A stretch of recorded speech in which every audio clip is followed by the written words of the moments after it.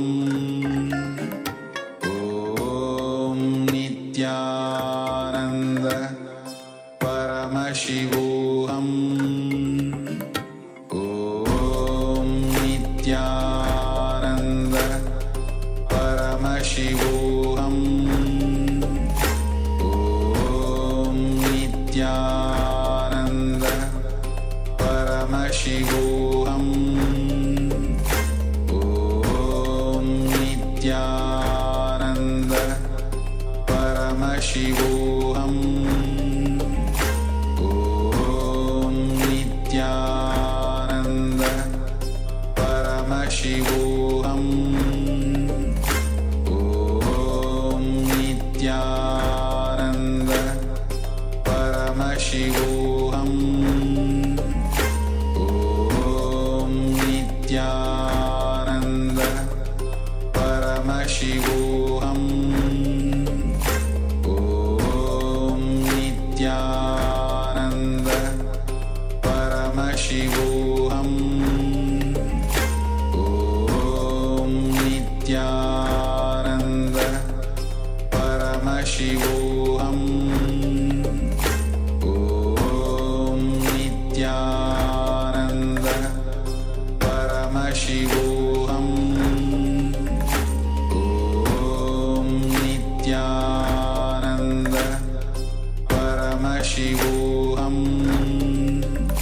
Om Nityananda Paramashivoham Om Nityananda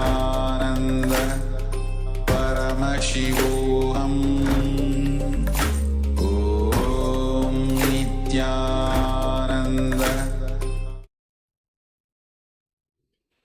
Yes, welcome back. So now let's move into the next section, which is identifying the incompletions associated with self-doubt, self-hate, and self-denial. Yes, so let's start just making sure the participants are ready. So requesting all the participants to pay attention to this section here, because we'll explain how to actually complete with the SDHD, the second step, right?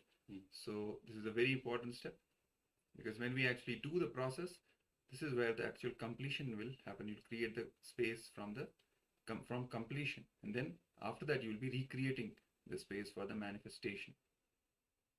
Yes, I'm just going through the messages. So I request participants once again, please refrain from responding to other participants. So please, any questions that you have, please address the questions to the acharyas, to ourselves, and we will respond. So Chan Shaya, again, please refrain from responding directly to participants. Please allow us to address the participants ourselves. All right. So Ma Lizzie says, nowadays I find myself tend to want to learn the ultimate universal truth, wisdom, and delaying avoiding work to make money to fulfill my responsibilities as parent, my child, and my parents. How to balance these two? So Ma, you need to remember you are Paramashiva. So Swamiji says very beautifully, we are Paramashiva. Swamiji says that he's not here to prove that he is God. He's here to prove that we are God. Yes, which means what? Paramashiva is the source of everything. By refraining from doing one thing to choose another thing, we are denying that we are Paramashiva. So these things can easily be done together. There's no reason why everything cannot be done together. You need to expand yourself. So you create the space, expand yourself to meet every single parts of your life, to expand in every direction, every single dimension of your life. So there's no reason, once again, there's no reason to deny one over the other.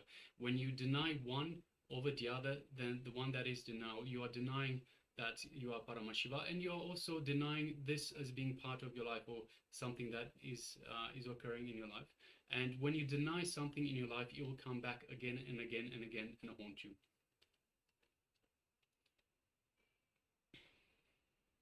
Right, so now let's move ahead with identifying incompletions associated with self-doubt, self-hate, and self-denial. Yes. So, in the Kalpataru process, the first step, as you all know, is to strongly visualize and create the space for what you want to manifest. Let us say, for example, you want to manifest perfect health, right? A healthy body. We start with creating the space for a healthy body to manifest. You will visualize yourself as if you're already healthy, you've already manifested the perfect health. All right, this is the first step. Now comes the second step, where all the doubts, like the self-doubt, self-hatred, self-denial, will start popping up. That, hey, is it really true? Am I just, hallucinating? Is it really possible for me? That is self-doubt. Self-hatred means, I don't think I really deserve, to have perfect health. I've done so much of damage to myself. These kinds of statements would constitute self-hatred. Self-denial would mean something like, I don't think it's possible for me at all. It's too much of an impossibility. I have this kind of a very serious conditions or this or that. I don't think it is possible for me at all to be perfectly healthy. Completely denying the possibility. That is the self-denial. So when these kinds of statements suddenly start popping up, after you create the space for perfect health, that is what the SDHD is all about.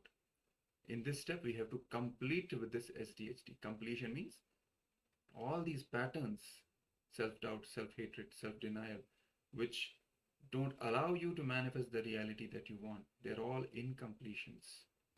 To complete them and drop them so that your space remains pure, in which you can simply create the right space for the desire to manifest into reality. Can happen. That is what the significance of this second step is all about. So let's work on this second step, try to understand how to really do it, so that it becomes easy for all of us to complete with the SDHD. We get the knack of how to do it. So this exercise is all about the step 2 in particular. How to identify the incompletions associated with SDHD and completing with them. So let's start with the desire that you wrote in the previous section. You all must have written one desire that you wish to manifest into reality. For the sake of example, I may take the example of, let's say, manifesting the perfect health. For you, it can be any of the desires that you have written, that one desire which you want to manifest. So in this section, we'll be working on the SDHD, self-doubt, self-hatred, and self-denial associated with that desire. Whatever you have written, what you want to manifest. SDHD associated with that desire is what we will be working on. So first, write down the set of reasons why you find it difficult to achieve your desire. Take your desire as a central point, whatever you want to manifest. Write down the set of reasons why you find it difficult to achieve that desire. Right? After you have penned down the reasons, against each reason, write down if it is a self-doubt, if it is a self-hatred or self-denial.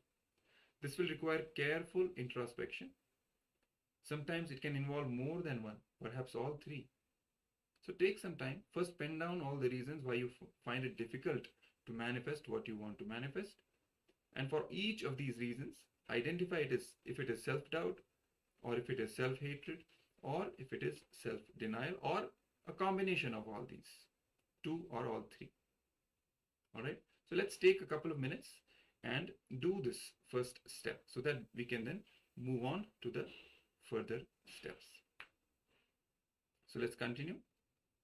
Let's all pen down the reasons why we find it difficult to manifest our desire into reality. The desire that you have written, the one chosen desire for today.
Yes, so just to give some further examples.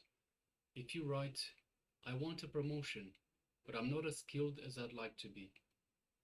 The next question would be, what is stopping you from acquiring these skills? If the answer is, I don't think I can learn the skills, it is self-doubt. If the answer is, I don't think I am meant to learn it, then it's self-denial. Since you are tying your ability to do something with how you see the functioning of the world.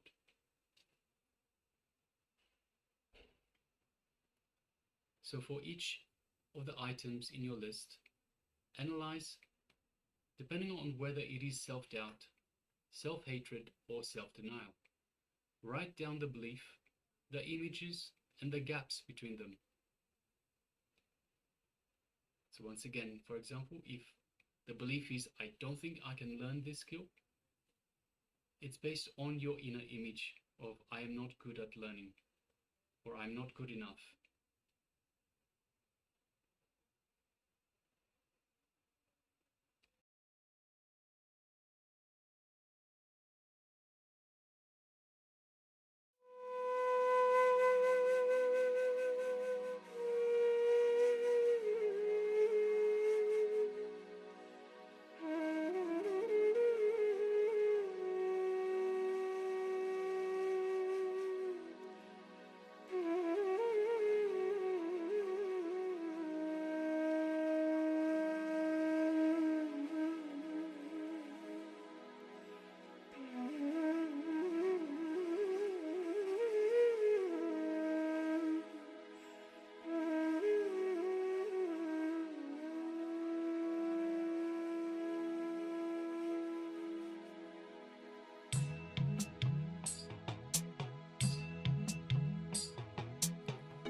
Yes, so once again, for each of the items in your list, let's now analyze, depending on whether it is self-doubt, self-hatred, or self-denial.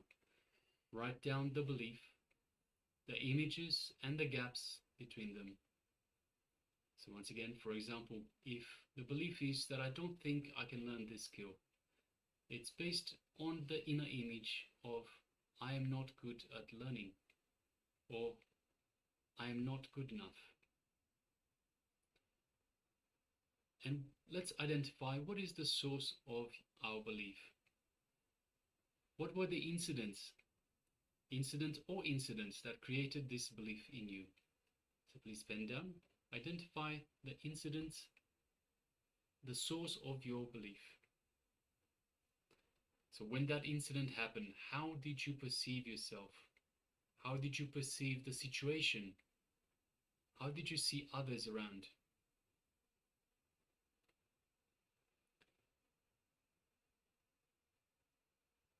So please take a moment and write these down.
Yes.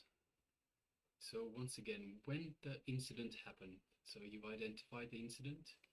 When the incident happened, how did you perceive yourself? How did you perceive the situation and others? What are your three images? What are these three images? Yourself, the situation, and others.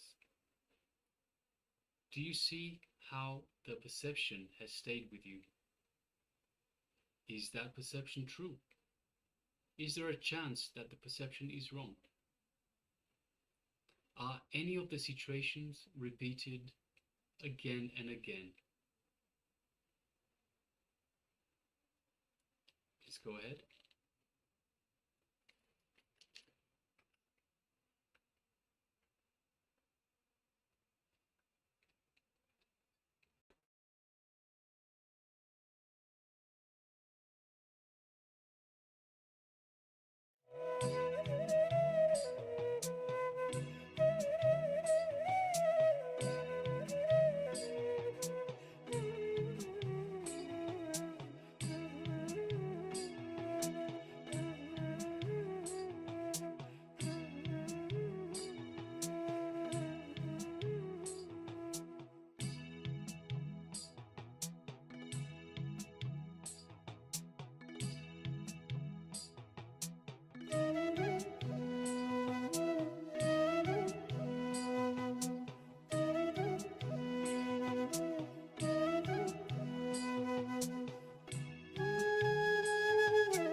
Now take one incompletion from the previous steps and let's work on it. So in a sheet of paper, make 2 vertical columns. Let's label the left column as a binding cognition and the right column as a liberating cognition. So now in the left column, we will write exactly how you cognized the situation and how it bound you to feel powerless, to make you think about the situation in only one way.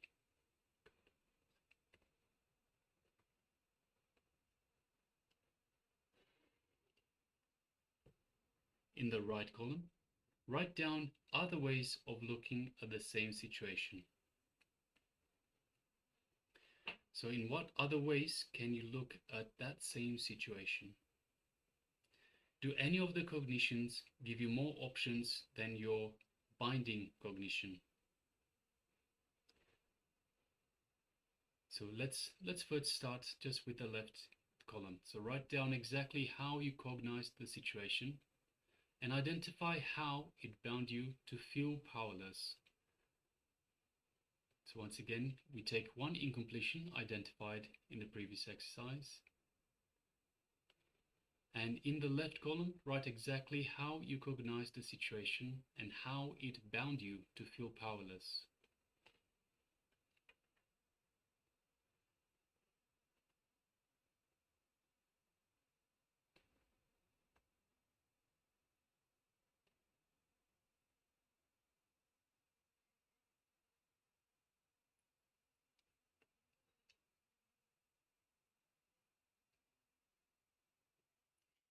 Then next, in the right column, we will write down other ways of looking at that same situation.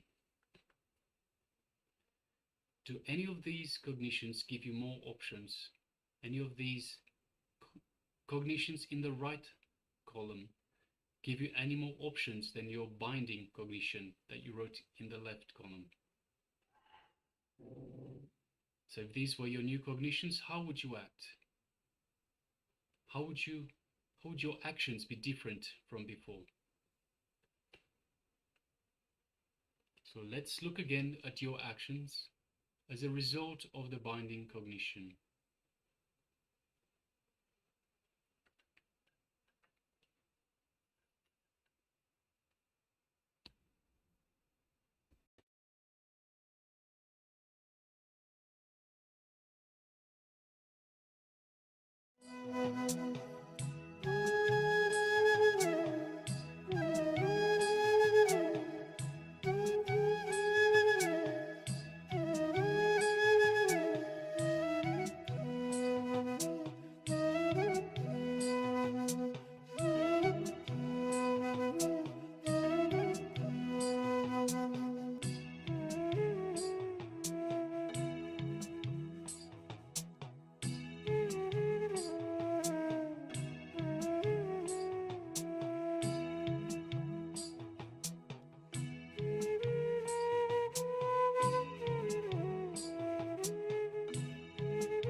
Now, let's start doing the completion process with the incidents you identified in the previous step.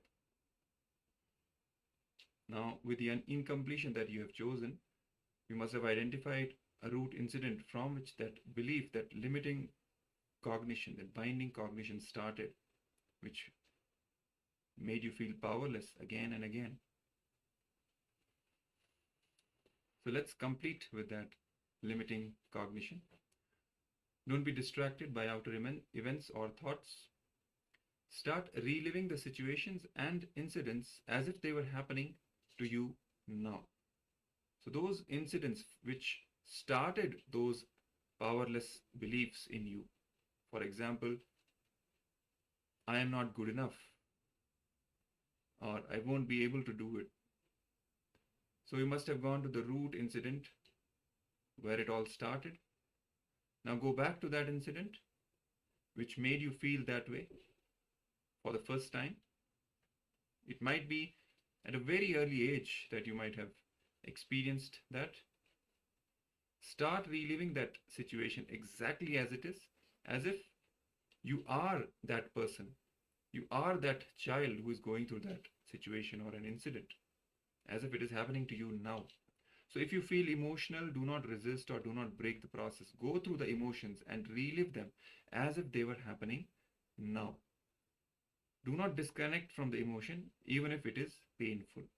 That is what the process of reliving is. It is not just remembering that you're trying to remember what happened, the incident, what happened. No, you have to relive that incident.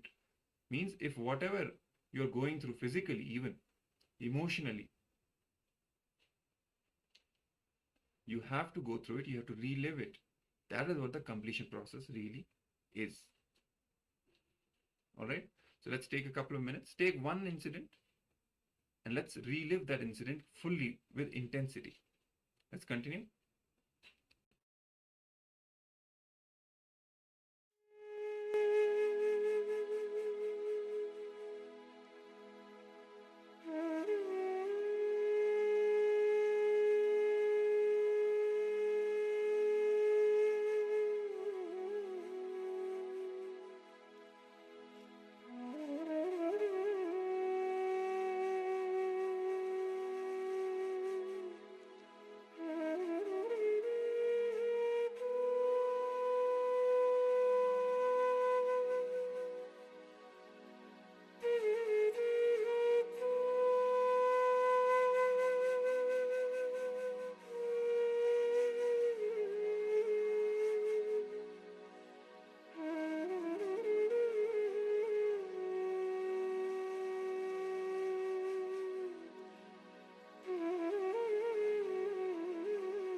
All right.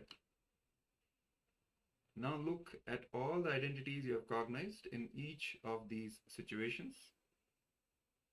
Have you identified the dominant pattern that repeats again and again in most of these situations? Have you identified any vasanas? Use the instant completion technique to drop these vasanas. Vasanas means the pattern, the life negative patterns again and again repeating, deep-rooted, self-fulfilling negative behavior that you undergo. If you identified any of these vasanas through these incidents, practice instant completion and instantly drop these vasanas or any of this powerlessness.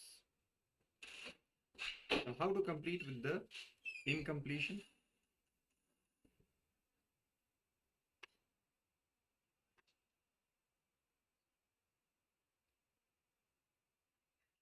For the incompletions you wrote in the previous exercise, go to the incident in your life which is the root cause of that limiting or binding cognition.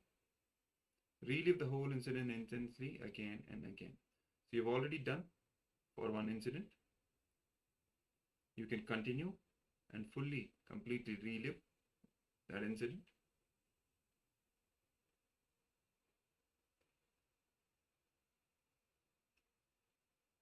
And you can look in if you identified any vasanas in your incompletion. As we explained before, these vasanas will be cognitions and actions that will be in a self-fulfilling loop. When you identify such loops, you will see that there is a core belief that gets strengthened again and again. This belief will keep you acting the same way in such situation again and again. These wrong beliefs can be instantly completed. Instant completion is the technique where you do not need to think about root incidents or any images, etc. You can instantly drop the belief you are carrying and change your action.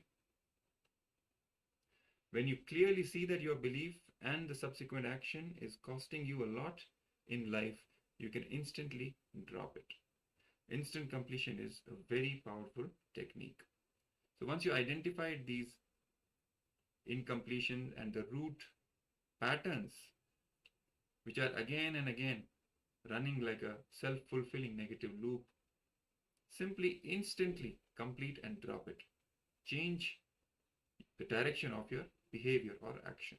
You don't have to think about it, or how am I going to complete? How am I going to change it? No. Instantly just drop it and change the action. So take a few minutes and practice this instant completion with the incompletions that you have just identified. And then we will move on to the next segment.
Nityanandam, and welcome back.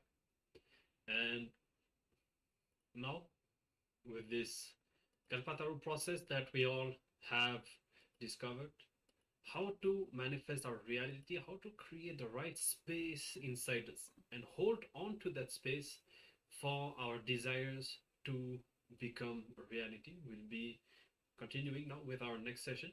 Just keep in mind now, before we continue, your desires will fulfill when you hold the space. And so whenever, if at all, any incompletion, self-doubt, hatred or denial comes and disturbs that space that you have created, drop it, complete with it, and once again recreate the space. Never forget to recreate the space. See, many times you can see in your life, if you look back in your life, you would have had certain desires. You may have even launched certain projects, and for some time the inspiration is there and things are happening, and for whatever reason, some incompletions of some kind, and the whole thing stop, and the excitement is disturbed, and you may feel impossibility, whatever.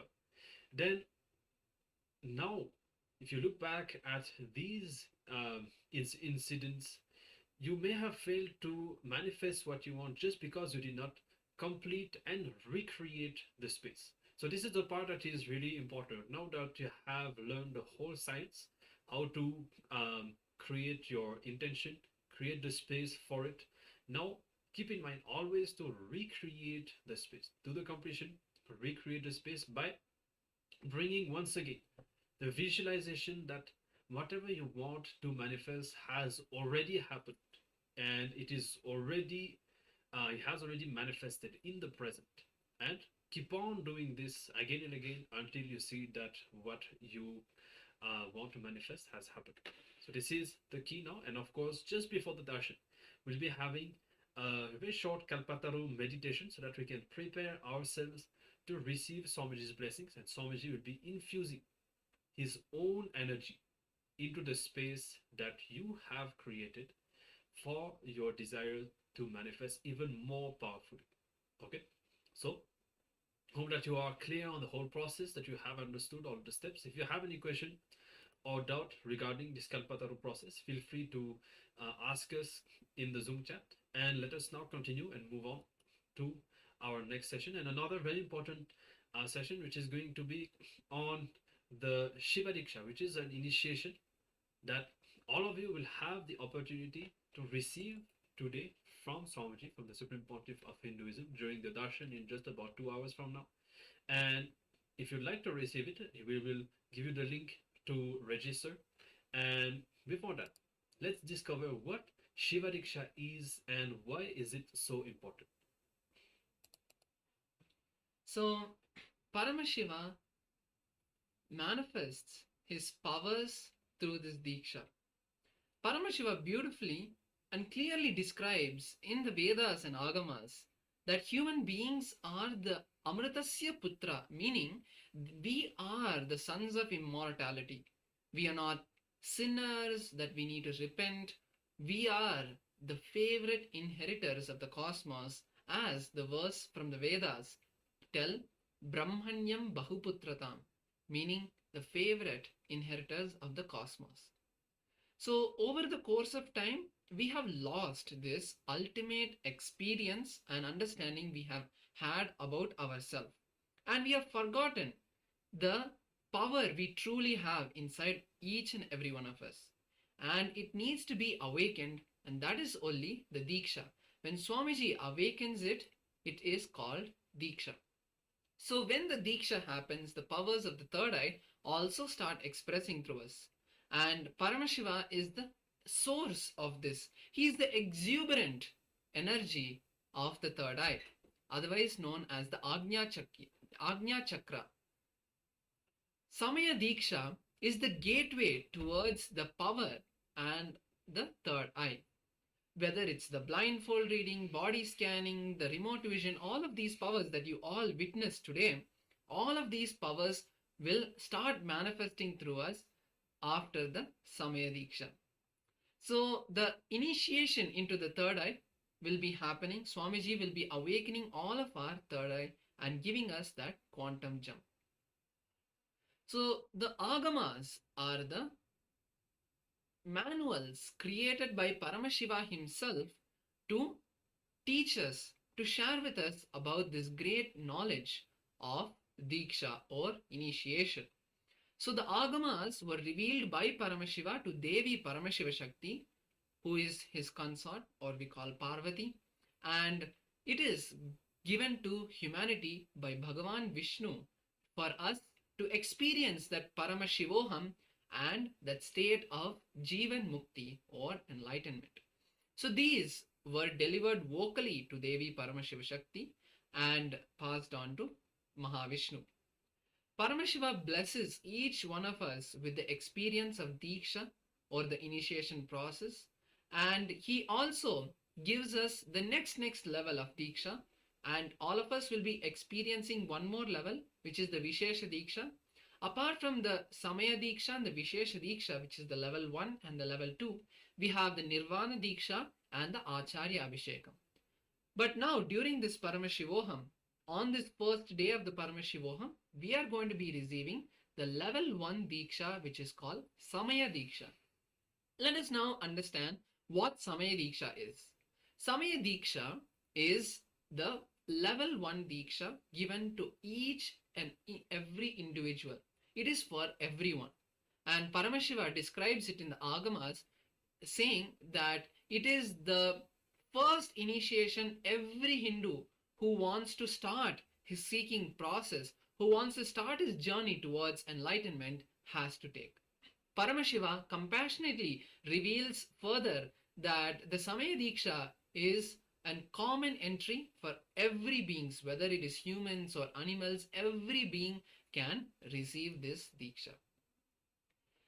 Now let us understand that we are Paramashiva ourselves, and in life there is an absolute truth that can never be changed, whether we understand or not, accept it or not, or like it or not. We are Paramashiva.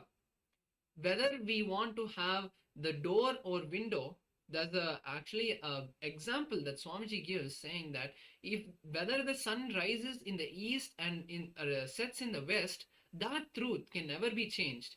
If we have the windows and doors in our house in a different direction, and if we say that I never see the sun set or the sun rise, so the sun never sets or rises, that is our faulty cognition. So breaking that cognition and going out and seeing the sun rise and set in the east is what will change our cognition. So in the same way, when Swamiji shows us our true self, that we are Paramashiva, and gives us that understanding, then we understand that we are Paramashiva. That is what this Diksha is. Swamiji is awakening that consciousness inside each and every one of us. Now, the same way, when you live in this body and mind that you are having right now, either before enlightenment or after enlightenment, you are the form of Paramashiva. You are one and the same as Paramashiva's energy. Whether we realize it or not, this is the truth.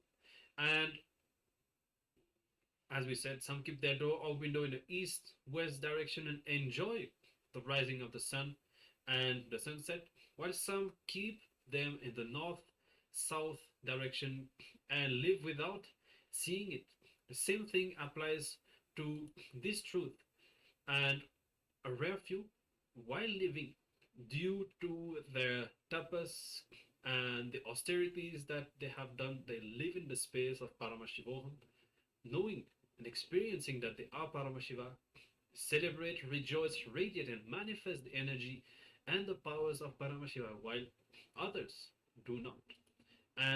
But the truth doesn't change, that we are all Paramashiva. Now, manifesting the powers of Paramashiva. So when the Samaya, the one who is initiated into this Shiva Dīkṣā, follows the prescribed lifestyle that Paramashiva and the Guru have instructed, they start to manifest the possibilities and the powers of Paramashiva. That's what the Shiva Dīkṣā is all about. And the Guru gives you the first inspiration. He awakens your Kundalini Shakti and grants you the rights to express the Paramashiva, which is the space of Paramashiva. And he initiates you to achieve your rights, and so that it is an experience for you. That is the Shiva Dīkṣā.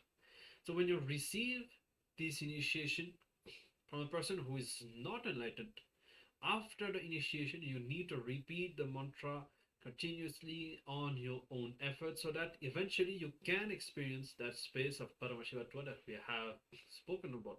Now, on the other hand, when you receive the initiation from the Supreme Pontiff of Hinduism, who is Paramashiva himself, he directly bolts this mantra in your bioenergy, in your very consciousness, so that whatever work you are doing, whatever you may be doing, this mantra goes on vibrating by itself inside you. You don't need to do any practice. The mantra is already happening inside you, and the doors to the space of Paramashiva are already open.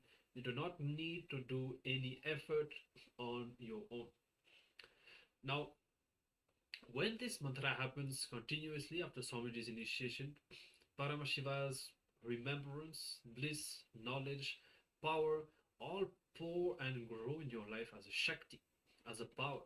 And this Shakti awakens the DNA of your Gotra, your family or community. That is one of the other very important consequences, effects of this initiation. That is, all the skills, all the memories, all the knowledge from your Gotra, from your whole lineage, going back to generations, even hundreds of thousands of years ago, all that DNA that you have is awakened.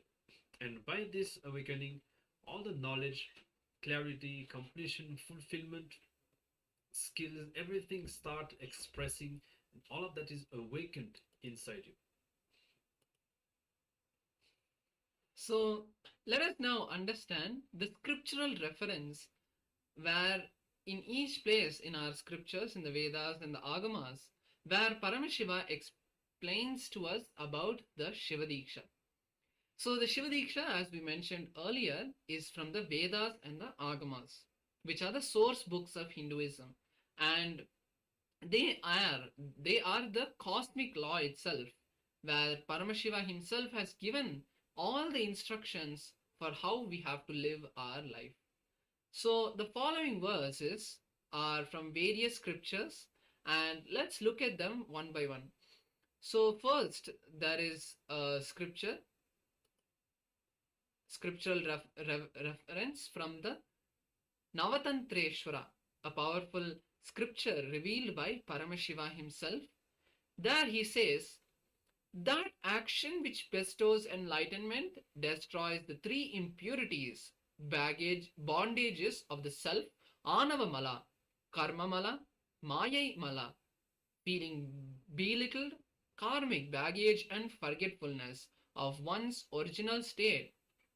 Indeed, the main benefit of all this Diksha, the sacred initiation, is the fruit of Mukti, enlightenment, as a side effect to all the worldly pleasures and enjoyments also happen. So the next scriptural reference is from the Kularnava Tantra. This is another powerful scripture. Paramashiva here says, the Diksha done as part of the scriptural, as per the scriptural injunctions of the Agamas, removes in just one moment lakhs of minor incompletions and crores of major incompletions. And the Rudra Yamala Tantra next tells us that, O Devi, this one who has not received Diksha does not attain purification, completion or liberation, nor a good future path. So by all intense effort, one should become a Dikshita, the one initiated by a Guru. So, as we have heard Paramashiva himself share with each one of us, let us not miss this opportunity today, where Swamiji himself is going to be coming and giving us the Samaya Dīkṣā. So make sure you are there available during the darshan. You are sitting in front of the camera and receiving the Diksha. So let us now go into more detail about this Samaya Dīkṣā or the Shiva Dīkṣā level 1. Now the preliminary level of Diksha, as we said, is called the Samaya Dīkṣā, the Shiva Dīkṣā level 1. Maya means the individual identity, the I and mind that you presently have. Sa plus Maya means transforming this identity into the divine, Shiva. Now, Samaya Dīkṣā, the first level of Paramashiva's initiation. Through this Diksha, the bondages that bind your individual self from experiencing Paramashiva to the ultimate are destroyed by the loving grace of the Guru, who is Paramashiva himself. And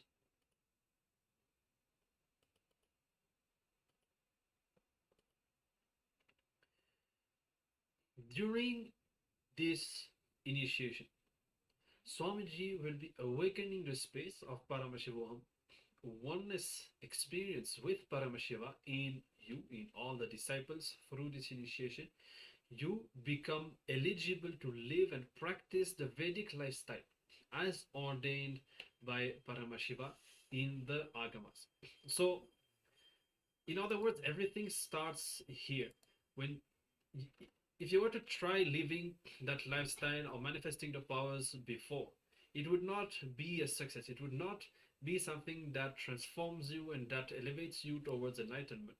And now, and on top of that, there are many such practices that you must have received the Shiva Dīkṣā in order to practice.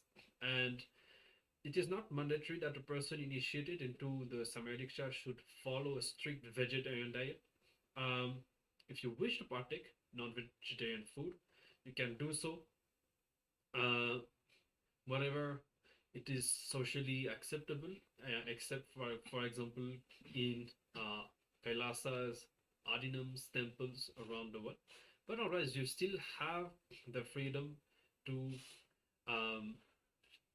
follow a non-vegetarian diet if you would like. And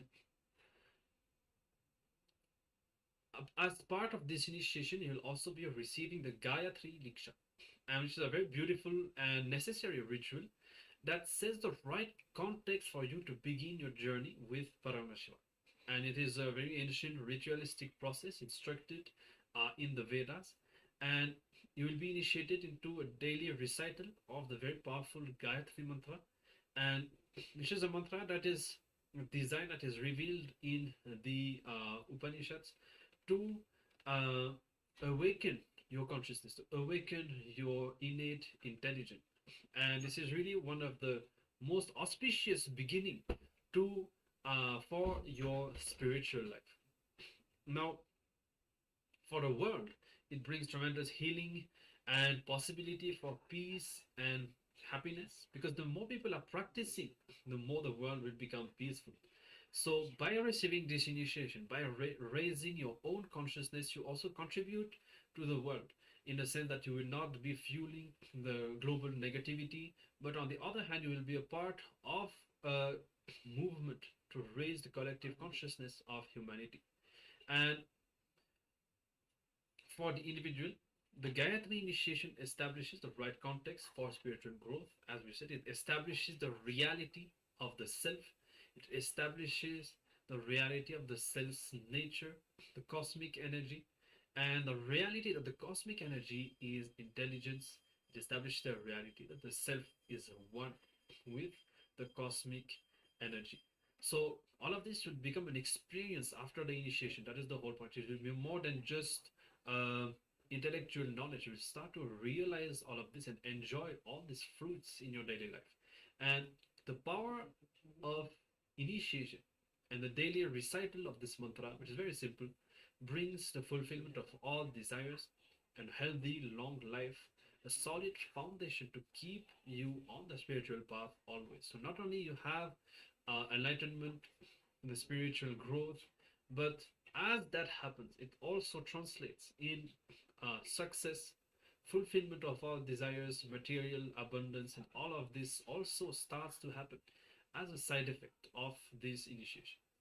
So let us also look at the scriptural reference for this Gayatri Diksha. It's very important that we understand that every Diksha that Swamiji is giving us is not something that he has come up with, or it is not something that Swamiji has invented, but all of these are the scriptures and the sciences of Hinduism from the thousands and thousands of years old Hindu tradition. So the scriptural reference for the Gayatri Diksha is from the Kamikagama.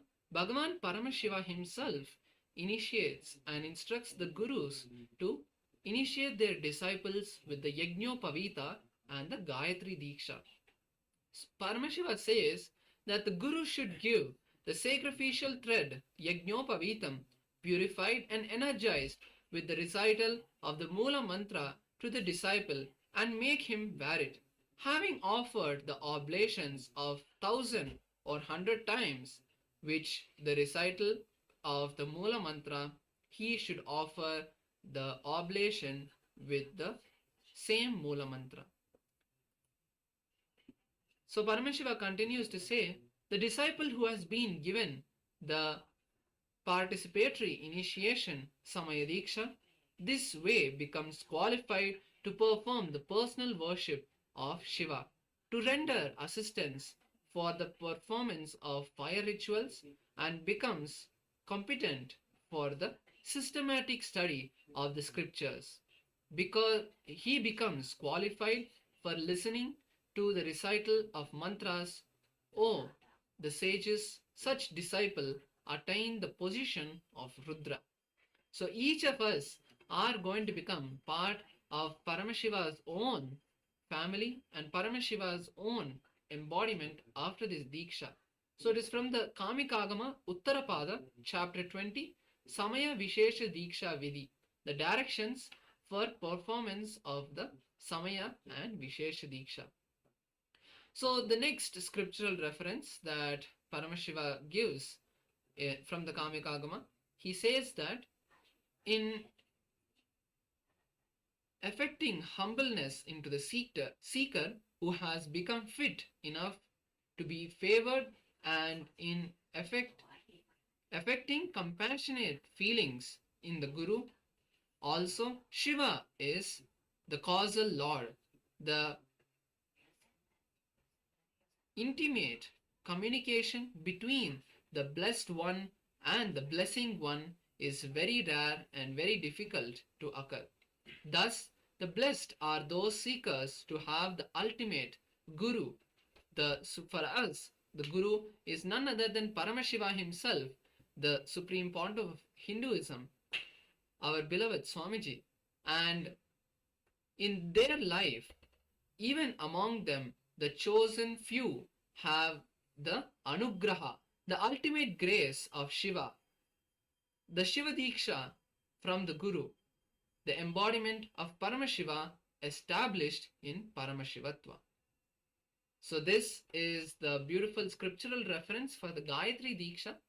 Now let us understand a few do's and don'ts that come with this. It is not like a rule that you have to start following from today. It is a change in your life, a lifestyle to experience and become Paramashiva. So for Samaya Diksha, there are a few things that we all should start doing and a few things that we should avoid. So the few things that we should avoid are the abuse of Paramashiva, the source of the cosmos, the abuse of the words of Paramashiva, the Vedas, the Agamas, the abuse of the Guru who has given us the Diksha.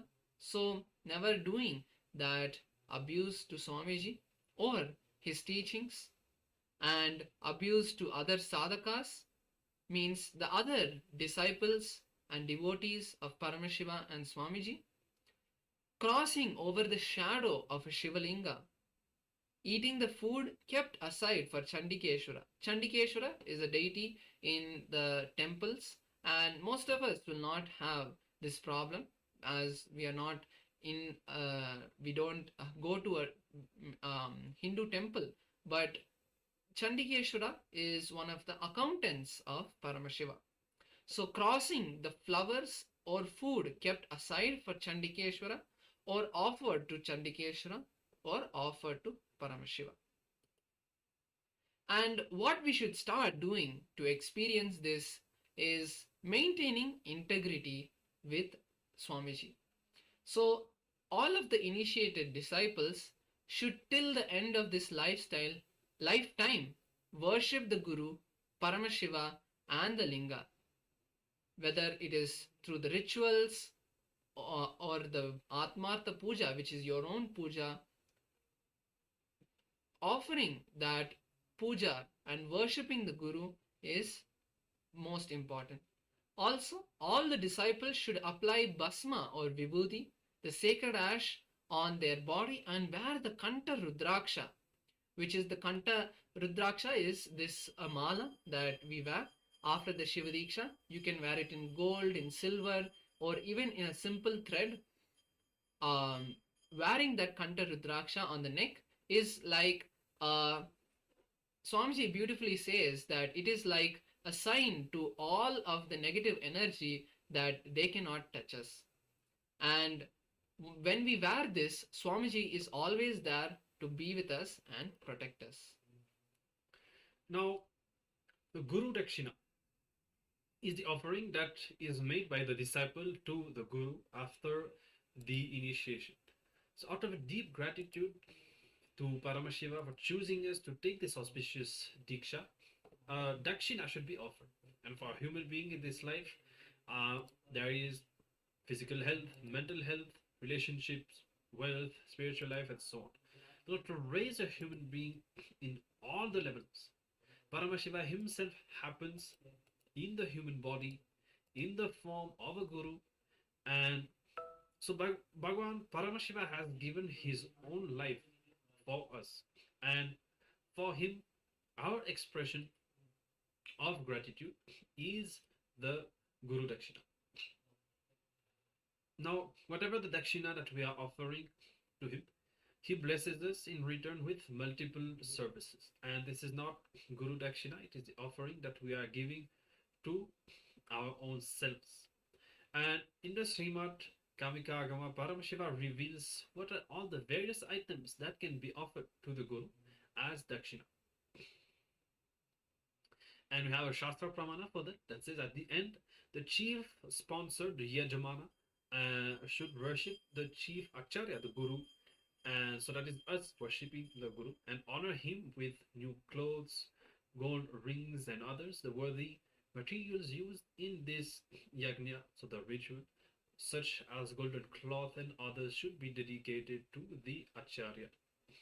And so actually for us, whenever Swamiji gives us the initiation, even if we do not offer all the traditional items, Swamiji symbolically accepts them from us. But however, if you'd like to offer any Dakshina, even symbolically as a gesture of gratitude to Swamiji, you can do so.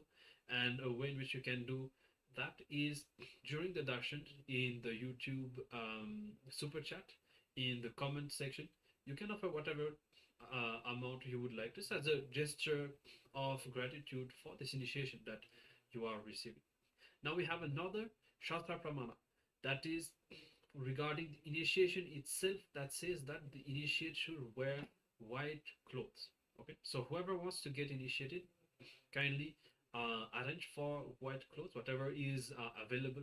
And we have a Shastra Pramana for that, which says they have fulfilled all the essential duties of the morning, such as taking bath and others, and have completed the daily duties. They are attired in white dress and are wearing the white upper garment. So this is taken, of course, from an elaborate description of the whole initiation. This part specifically mentions wearing of white clothes. So whoever is getting initiated today, kindly arrange for white clothes in order to be completely aligned to the scriptures And as you understand, learning these Shastra Pramanas, these references is very important so that we know that it is not something new, it is a very ancient spiritual science that Swamiji is reviving very authentically. And because it is a science, it works for everyone.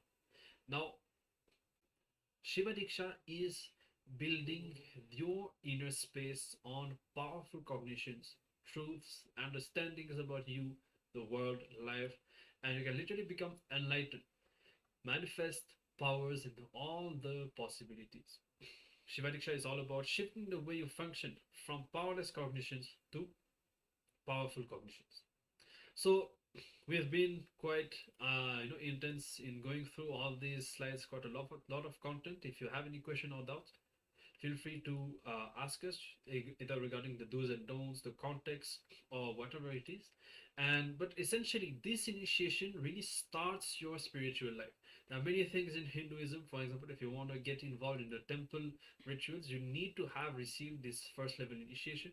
And even if you are not, if you are going to start, if you want to start a power manifestation, and just for all the powerful cognitions that you will be learning from Swamiji or in this program, for all of this to become reality, this initiation is required because it will awaken your consciousness. So anything that you attempt spiritually after that will just become a success. You will not need lot of practice by yourself to achieve it eventually one day, because Swamiji will insert that space of the ultimate Paramashivoham inside you, and then all you need to do is just remember that you have it. Just invoke it inside you again and again, connect with it and radiate it more and more in your life.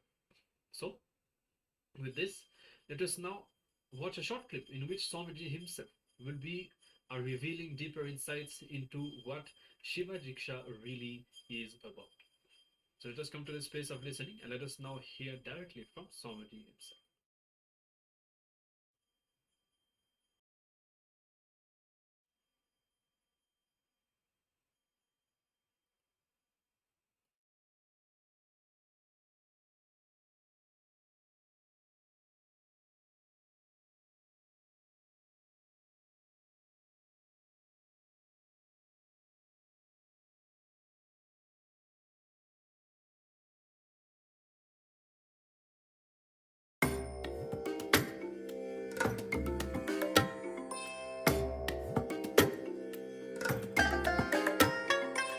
I bless you all. Let you all open all your three eyes and manifest the powers of Mahasadashiva. Om Nityananda Paramashivoham. Om Nityananda Paramashivoham. Om Nityananda Paramashivoham. Om Nityananda.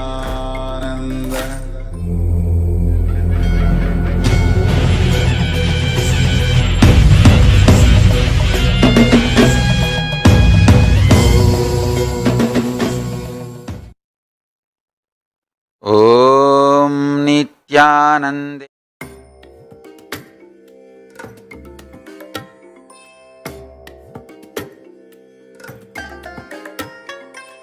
I bless you all.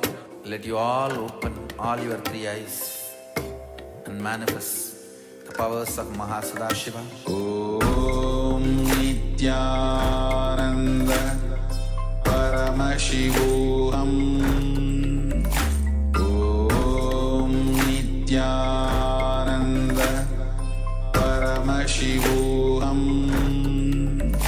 Om Nityananda